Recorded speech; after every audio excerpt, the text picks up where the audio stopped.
Hello, ഇന്ന് നമ്മളിത് വറുത്ത സി ഡി മീനിൻ്റെ റെസിപ്പി ആയിട്ടാണ് കേട്ടോ വന്നിട്ടുള്ളത്. ഇതിന് ഞാൻ ഇവിടെ സി ഡി മീൻ എന്നാണ് പറയുക. അപ്പോൾ നിങ്ങൾ എന്താണ് പറയുക എനിക്കറിയില്ല കേട്ടോ. എന്തായാലും കമൻറ്റ് ചെയ്യും. അപ്പോൾ എന്തായാലും ഞാനിവിടെ ഇത് കഴുകി വൃത്തിയാക്കി വെച്ചിട്ടുണ്ട് മുറിച്ചിട്ട്. അപ്പോൾ അതിലേക്ക് വേണ്ട കൂട്ട് നമുക്ക് റെഡിയാക്കി എടുക്കാം. അപ്പോൾ ഇതാ നമ്മുടെ ഈ മിക്സിയുടെ ജാറിലേക്ക് കുറച്ച് വെളുത്തുള്ളി, ഇത്രയും വെളുത്തുള്ളിയാണ് ഞാൻ എടുത്തിട്ടുള്ളത്. തൊലിയൊക്കെ കളഞ്ഞ് വൃത്തിയായി കഴുകിയിട്ടുണ്ട്. ഇനി ഇതാ ചുവന്ന ചെറിയ ഉള്ളി അതുകൂടെ ഇട്ട് കൊടുത്തിട്ടുണ്ട്. ഇനി ഇതിലേക്ക് വലിയ ജീരകമാണ്. വലിയ ജീരകം 1 ടീസ്പൂണാണ് ചേർത്തിട്ടുള്ളത്. 3/4 ടീസ്പൂൺ ഉപ്പ് കൂടെ ചേർത്ത് കൊടുക്കുന്നുണ്ട്.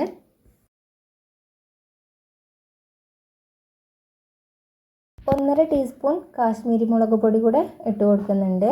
1/2 ടീസ്പൂൺ മഞ്ഞൾപ്പൊടി, 1 ടീസ്പൂൺ കുരുമുളക് കൂടെ ചേർത്ത് കൊടുക്കുന്നുണ്ട്.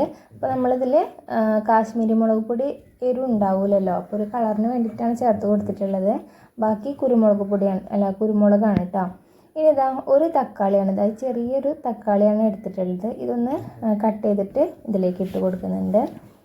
ഇതാ കറിവേപ്പില ഉണ്ടെങ്കിൽ കറിവേപ്പില കൂടെ ഇട്ട് കൊടുക്കാം കേട്ടോ. നന്നായിട്ടൊന്ന് അരച്ചെടുക്കാം. അപ്പോൾ ഇത് അരച്ച് കഴിഞ്ഞിട്ടുണ്ട്.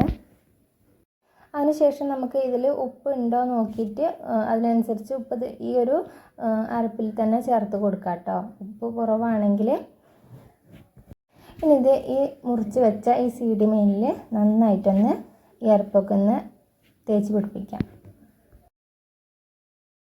പിന്നെ നമ്മളിതിൽ ചേർക്കാൻ മറന്നു പോയൊരു സാധനം കൂടെ ഉണ്ട് കേട്ടോ. മൈദപ്പൊടിയാണ്. 1/2 ടീസ്പൂൺ മൈദപ്പൊടി കൂടെ ഞാൻ ഇതിൽ ചേർത്ത് കൊടുക്കുന്നുണ്ട്. അല്ലെങ്കിൽ കോൺഫ്ലവർ ആയാലും കുഴപ്പമില്ല കേട്ടോ. ഞാൻ മൈദപ്പൊടിയാണ് ചേർത്ത് കൊടുക്കുന്നത്. അപ്പോൾ ഇത് കൂടെ ഒന്ന് നന്നായിട്ടൊന്ന് കുഴച്ചെടുക്കാം. ഇതിൻ്റെ അരപ്പൊക്കെ നന്നായി കൂട്ടി വെച്ചതിന് ശേഷം നമുക്ക് ഒരു 10 മിനിറ്റോ 15 മിനിറ്റോ മാറ്റി വയ്ക്കാം കേട്ടോ. അതിനുശേഷം ഇത് നന്നായിട്ടൊന്ന് വറുത്തെടുക്കാം. അപ്പോൾ അതിൽ തക്കാളി കൂടെ ചേർത്ത് കൊടുക്കുന്നതുകൊണ്ട് നമ്മൾ തീ കുറച്ച് വെച്ചിട്ട് വേണം ഇത് ഫ്രൈ ചെയ്തെടുക്കാൻ വേണ്ടിയിട്ട് കേട്ടോ. പിന്നെ അല്ലെങ്കിൽ ഇത് പെട്ടെന്ന് തന്നെ കരിഞ്ഞു പോകും.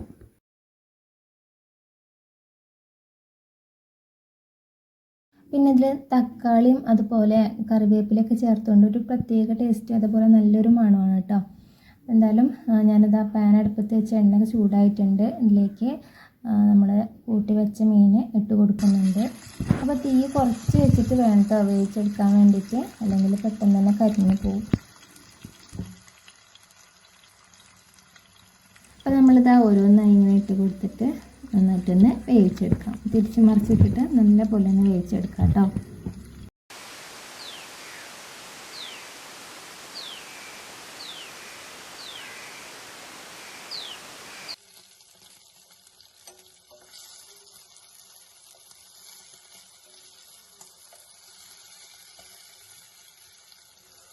അപ്പോൾ ഇത്രയേ ഉള്ളൂ കേട്ടോ നമ്മുടെ ഇന്നത്തെ വീഡിയോ. അപ്പോൾ എല്ലാവരും ട്രൈ ചെയ്ത് നോക്കുക. പിന്നെ വീഡിയോ ഇഷ്ടപ്പെട്ടിട്ടുണ്ടെങ്കിൽ ലൈക്ക് ചെയ്യാൻ മറക്കരുത്.